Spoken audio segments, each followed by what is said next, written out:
Hello, welcome to the Reframing Mindset podcast. We are clear my head of the thoughts that are preventing clarity, practice my speech, among other things. Episodes range from informative knowledge to funny stories about my experiences, and in the future, maybe include interviews. So subscribe and enjoy. Episodes drop every other day.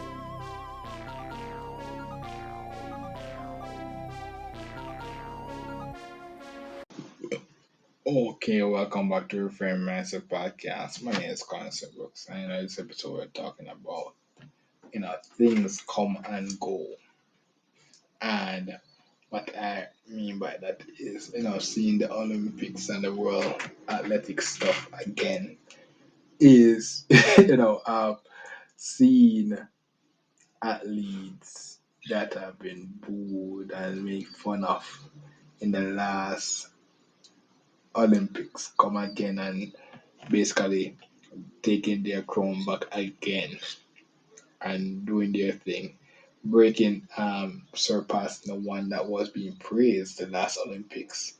And not only that, as well, the fastest man in the world. He didn't start in the fastest man in the world. He had his flock at the Olympics as well. Then he took his training and boom, all of a sudden a couple of years later he's the fastest man in the world. And because so what happened was that when he became the fastest man in the world, he break a lot of titles, breakers, and title held by other people. And what happened was that there's other people live, the other people that he broke. Some of the people titles that he broke was living, and and they are witnessing. The person is witnessing him breaking his titles, and he's out there kind of bitter, with acting would be seen that he's kind of bitter towards the fact that his titles is being broken or what happened.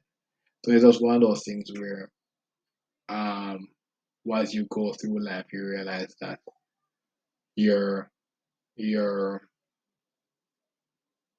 the thing that you built up your legacy, you built up your legacy and you'll be proud of this legacy that you built.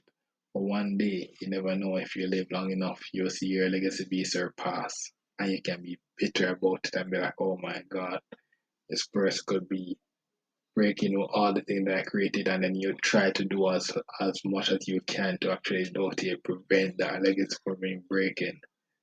Or you can basically try to have a more positive view or try to position yourself more positively to the legacy, where the legacy is you just breaking those records for you, opening the way for that.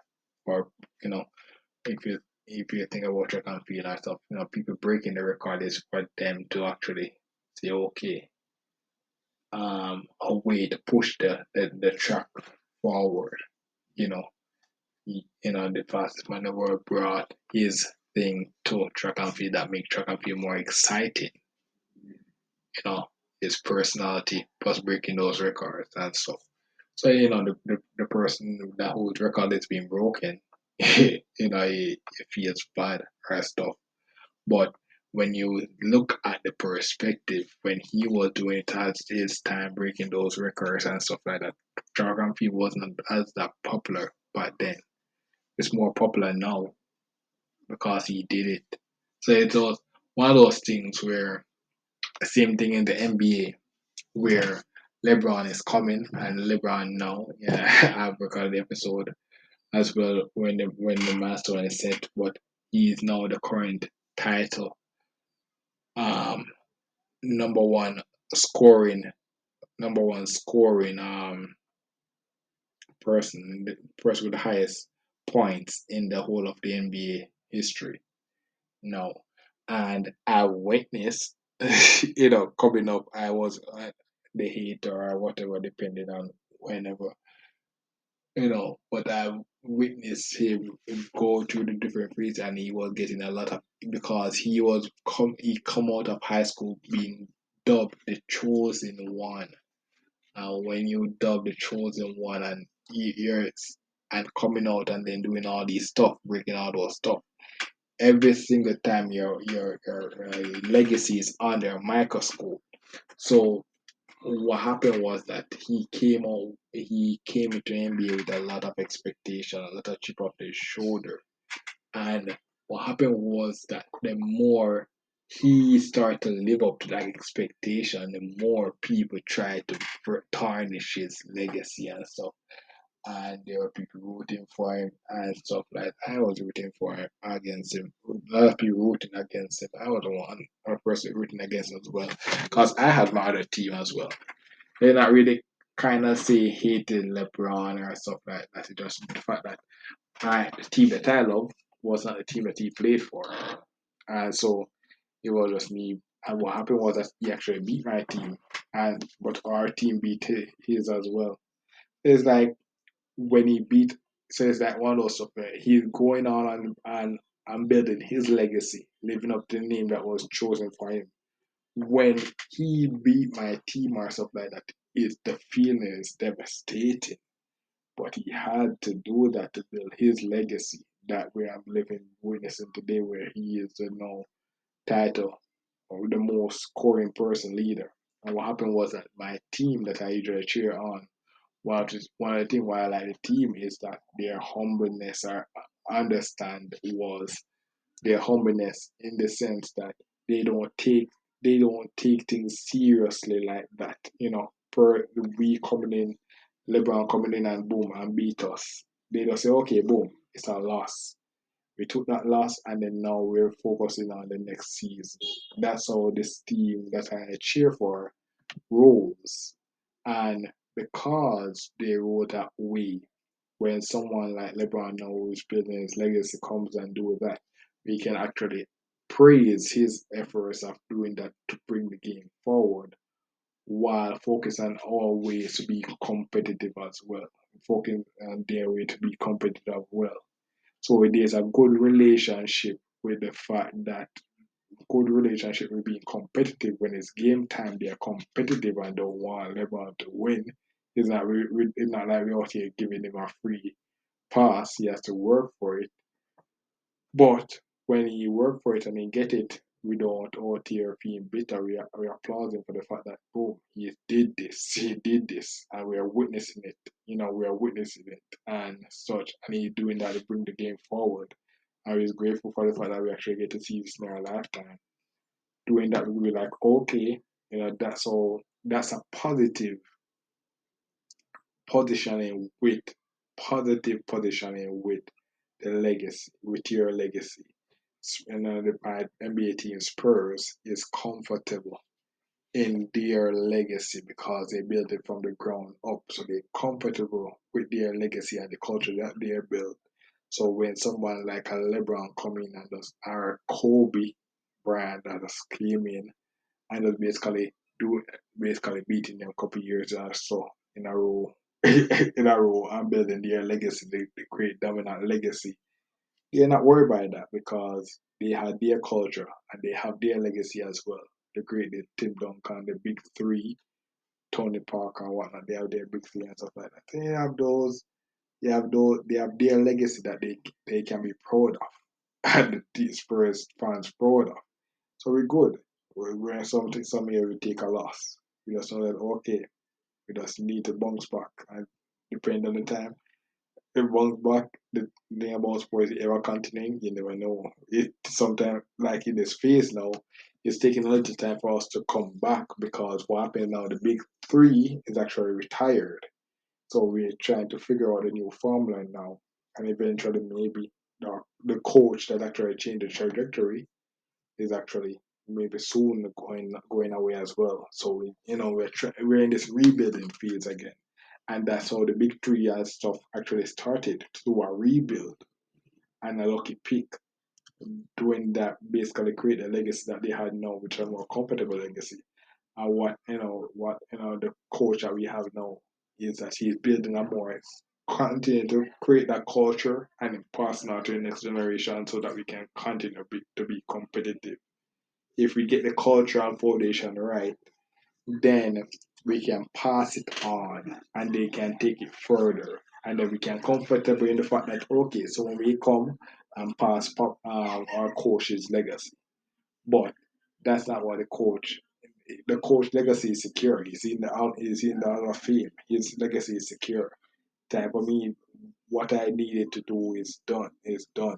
And now I mean how the I know he's in the Hall of Fame. Now he just basically now setting up the stage for the new generation. Now take the team that I of Spurs team higher, and then boom, we found a way to make that higher. Now then boom, a new big three or big five can just come out of that as well. And then what happened, that's how things start. Great things start from small beginnings. And great things start from small beginnings. But if you do not have a positive relationship or more secure in yourself about your accomplishment and stuff, when you start from your small beginnings and then reach the top, and then someone from the bottom is coming and create destroying your legacy, you will not have a positive view of that. You will not have a positive. You will have a you will be very negative and cynical and stuff. And then what happens that you're not. You'll forget the bigger picture. You would have went in there in the sport for selfish desires, and then because of your selfish desire, you do not see the bigger picture.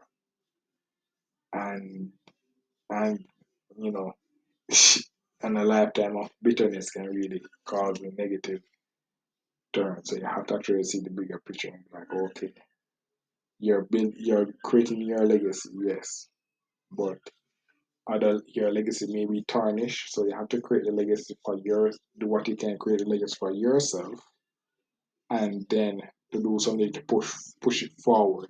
Because if you do something to push it forward, then your legacy will always be secured. Even if you someone surpass it, you never forget the fact that okay, boom, you actually did this. You always be praised still. So that's how, for example, Michael Jordan is still relevant today, even though he retired for so long.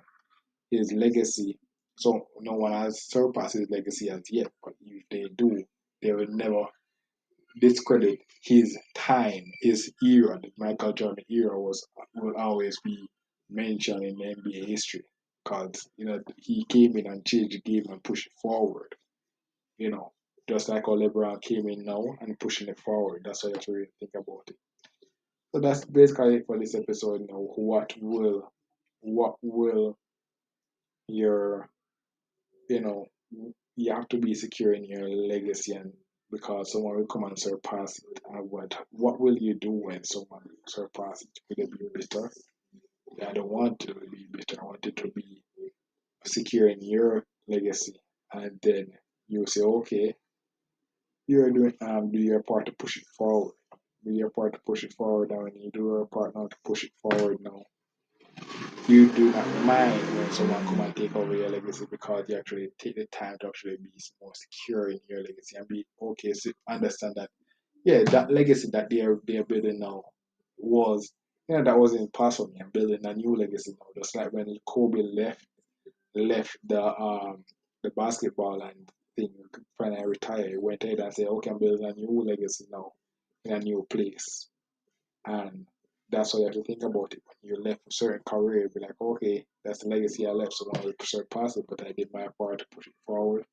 And now then I'm just in this new place now trying to focus on pushing it forward as well. So that's what you have to really look at it as well. So that's why I see it, and that's what you have to see. So now thank you for listening and look forward for the next episode. It will be the same thing as podcast as well.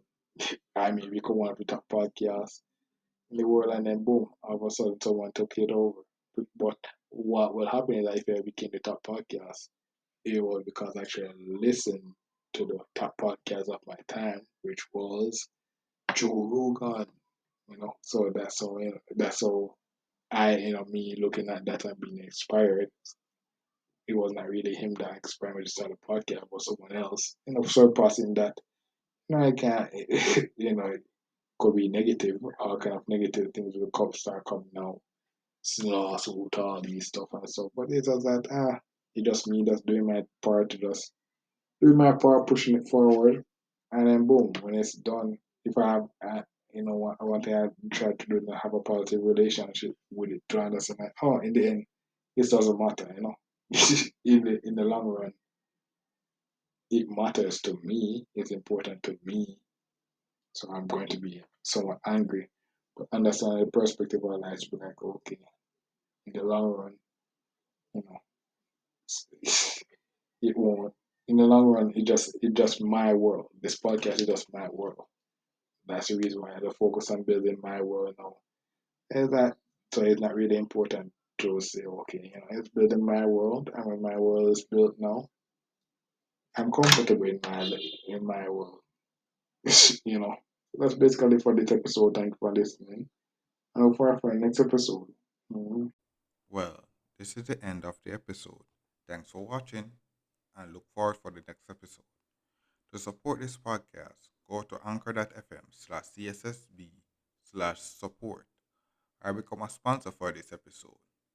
If you have a product that you want to have more exposure, DM me on the Instagram page, Reframing Mindset Podcast, or on Twitter at ReframingP. Either way would help.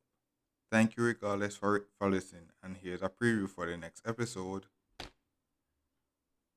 Week at week 43 of the 9 to 5 experience, which will be basically week 6. And we did it, passed the last test. The last test, I did very well on that one. Got a perfect score for that one. Ended it nice. And then eventually, they made this training out of this training really official with graduation and certification and stuff like that. So apparently for this one, this graduation, I was made the valedictorian, and so I had to just play a team, be a team player, and actually just go ahead make the best speech I could. I actually did it.